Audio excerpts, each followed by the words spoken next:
yang paling menjadi tumpuan syaitan untuk mengganggu anak-anak Adam adalah jalan syukur.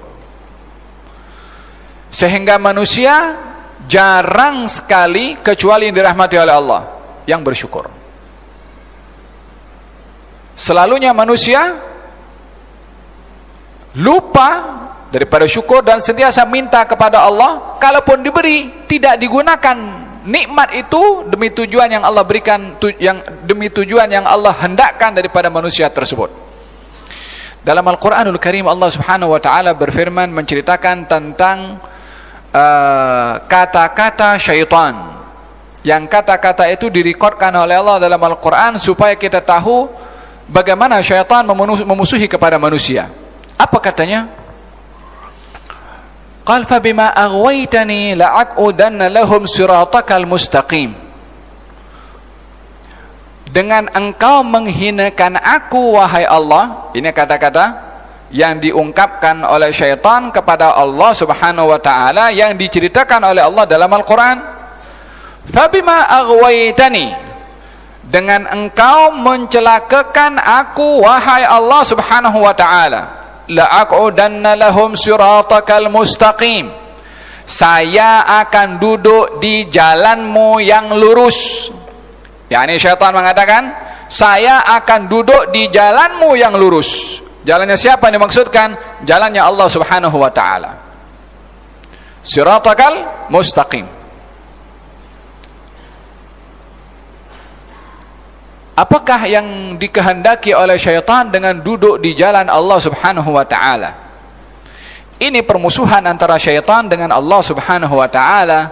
Tapi karena yang menjadi sebab kepada permusuhan antara syaitan dengan Allah itu adalah perintah Allah kepada iblis untuk sujud kepada Nabi Adam, syaitan dendam kepada Nabi Adam. Katanya, aku akan duduk di jalanmu yang lurus, wahai Allah.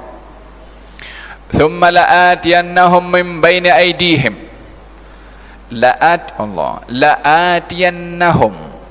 Kita dalam bahasa Arab kalau mengkaji tentang ilmu tafsir, ada lam namanya lam taukid dan nun namanya nun taukid.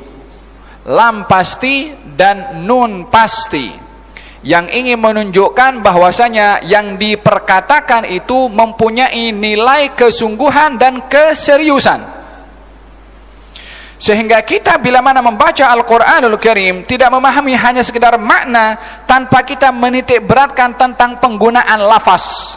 Kita perlu mendalami Al-Quran dengan menitik beratkan memahami lafaz atau huruf yang dipergunakan. Thumma, ini rekodnya Allah tentang perkataan syaitan. Kemudian la'atiyannahum, saya, yakni ini kata-kata daripada iblis yang mengungkapkan, saya pasti, dan sekali lagi saya pastikan, yakni dua kali iblis menggunakan kalimat pasti, akan datangi anak-anak Adam. La'atiyannahum, Allah, ini saya akan datangi mereka, pasti akan datangi mereka. Mereka yang dimaksudkan di sini siapa? Anak-anak Adam. Waktu itu iblis bercakap, anak-anak Adam sudah ada atau belum? Belum ada lagi, hanya Nabi Adam seorang saja. Hawa belum wujud lagi. Diusirnya iblis oleh Allah setelah diperintahkan untuk sujud, tak mau sujud, diusir. Hawa belum ada. Tapi iblis yang tahu kalau akan ada zuriat daripada Nabi Adam, permusuhannya sebelum dilahirkan dah memusuhi. La'atiyannahum, saya pasti akan datangi mereka. Sebab iblis tahu kalau Allah akan menciptakan di atas muka bumi ini khalifah daripada manusia yang berketurunan ramai daripada manusia. Itu yang diketahui oleh iblis daripada Allah yang mengisytiharkan kehendaknya untuk menciptakan di atas muka bumi ini manusia. Dan peperangan permusuhan iblis kepada manusia bukan saat manusia sudah ada, tapi sebelum ada sudah mengisytiharkan peperangan. Peperangan yang diinginkan oleh iblis ingin mencari pengikut bersama dengan iblis memerangi Allah. La'aqudanna lahum siratakal mustaqim, saya pasti akan duduk di jalanmu dengan pasti, wahai Allah, untuk duduk di jalanmu yang lurus. thumma la'atiyannahum min baini aydihim, saya akan pasti juga, sekali lagi saya pastikan, yakni macam memastikan dia punya marah itu, permusuhannya kepada anak-anak Adam walaupun belum dicipta, saya akan datangi mereka. Min baini aydihim, daripada hadapan, wa min khalfihim, daripada belakang, wa an aymanihim, daripada sebelah kanan, wa an syama'ilihim, daripada sebelah kiri, wala tajidu aktsarahum syakirin. Sehingga engkau ya Allah tak akan jumpa daripada mereka orang yang bersyukur. Ini iblis tak ada kepentingan daripada kita. Iblis disembah pun tak akan jadi Tuhan. Iblis tak mau apa-apa. Iblis mahu kita perang dengan Allah Subhanahu wa taala. Dan itu yang dimahukan oleh iblis. Wala tajidu, sehingga engkau wahai Allah tak akan jumpa daripada hambamu yang bersyukur. Kenapa tidak dikatakan tidak berjumpa daripada hambamu yang beribadah? Sehingga engkau tidak jumpa daripada hambamu yang bersyukur. Apa maksud syaitan datangi manusia daripada hadapan, daripada belakang, daripada kanan, daripada kiri? 4 penjuru laluan syaitan dan iblis ingin mengganggu kepada anak-anak Adam. Daripada hadapan, maksudnya hadapan akhirat, karena hari akhirat ada di hadapan kita. Masa depan, manusia dilalaikan oleh iblis dan oleh syaitan daripada masa depan, yakni daripada negeri akhirat. Dengan apa? Dengan belakang. Belakang maksudnya apa? Dunia. Dicintakan dunia untuk lupa akhirat. Dilalaikan dengan dunia untuk tidak ingat akhirat. Bal tu'thirunal hayatad dunya wal akhiratu khairu wa abqa. Kamu akan mendahulukan dunia sementara akhirat itu lebih kekal dan lebih baik bagi kamu. Tapi akhirat itu masih ada di hadapan situ. Manusia dengan kesibukannya keduniaan sehingga lupa ke negeri akhirat. Iblis ketika mengganggu kepada manusia hanya bisik-bisik, was-was, cakap saja. Iblis tak punya senjata pisau. Jangan kamu beriman. Tak ada buat macam tu. Bisik-bisik saja, cakap saja. Walihada inna kaida syaitani kana dha'ifa. Sesungguhnya tipu muslihat syaitan itu adalah lemah. Subhanallah, ini tipu muslihat syaitan yang Allah sifatkan lemah. Manusia dengan tipu muslihat yang lemah ini menang atau kalah? Bukan kalah saja, banyak yang KO. Artinya kita punya dalaman ini perlu diperbaiki. Iman yang Allah bagi yang boleh menjadi benteng daripada tipu muslihat syaitan yang lemah ini perlu diperkokoh. Perlu kita besarkan Allah untuk semakin lemahnya tipu muslihat syaitan untuk masuk dalam hati. Perlu ditanamkan rasa takwa dan takut kepada Allah semakin bertambah dan semakin besar untuk tidak terpanggil tipu muslihat syaitan untuk masuk ke dalam hati. Kalau kita dengan tipu muslihat yang lemah dah kalah, bagaimana dengan tipu muslihat yang lebih besar lagi daripada tipu muslihat manusia yang boleh lebih mengganggu kepada kita? Idan ini janjinya yang janji syaitan yang ingin mengganggu kepada manusia. Mengganggu daripada hadapan, akhirat. Mengganggu daripada belakang, disukakan kepada keduniaan. Wa an aymanihim, kami akan datangi mereka daripada sebelah kanan. Karena kanan selalunya adalah digunakan untuk perkara yang baik, syaitan akan datang daripada sebelah kanan melalaikan manusia daripada berbuat baik.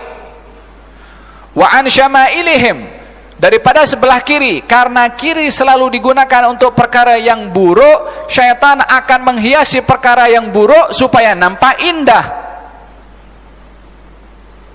Dihiasi perkara yang buruk indah. Contohnya dalam kisah Nabi Allah Yusuf alaihissalam, ataupun dalam kisah Nabi Adam alaihissalam. Dua-dua saya ceritakan. Syaitan berkata kepada Nabi Adam alaihissalam dan juga Siti Hawa, "Hai Adam dan Hawa, tahukah kamu kenapa Tuhanmu melarang kamu makan pokok ini, buah di pokok ini? Kenapa kamu dilarang? Kata syaitan mengatakan, dia yang tanya, dia yang jawab. Seakan ini syaitan melantik dirinya orang alim, melantik dirinya sebagai pemberi fatwa.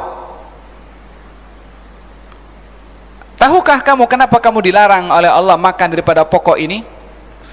Kemudian syaitan menjawab, kamu dilarang makan pokok ini karena antakuna malakaini atau takuna minal khalidin.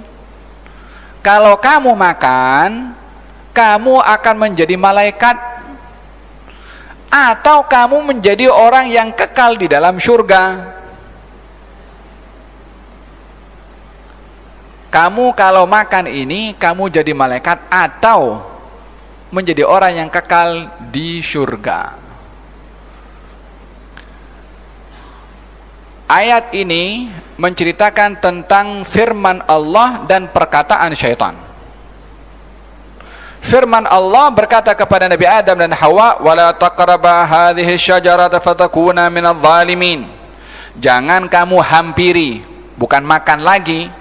Jangan kamu hampiri pokok ini. Kalau kamu hampiri, maka kamu akan menjadi orang yang zalim. La taqraba hadhihi syajara. Jangan kamu dekati pokok ini. Kalau tidak, kamu akan termasuk daripada orang yang zalim. Ini firman Allah. Ditakwil oleh syaitan. Wahai Adam, wahai Hawa, tahukah kenapa Allah larang kamu untuk makan atau mendekati kepada pokok ini? Kalau kamu dekat, kamu jadi malaikat atau kamu jadi orang yang kekal di surga. Takwilnya daripada siapa? Syaitan mentakwilkan apa? Firman Allah ditakwilkan oleh syaitan. Dan berapa banyak syaitan yang sekarang mentakwilkan firman Allah subhanahu wa ta'ala untuk menarik manusia. Tafsiran yang bersifat hawa nafsu.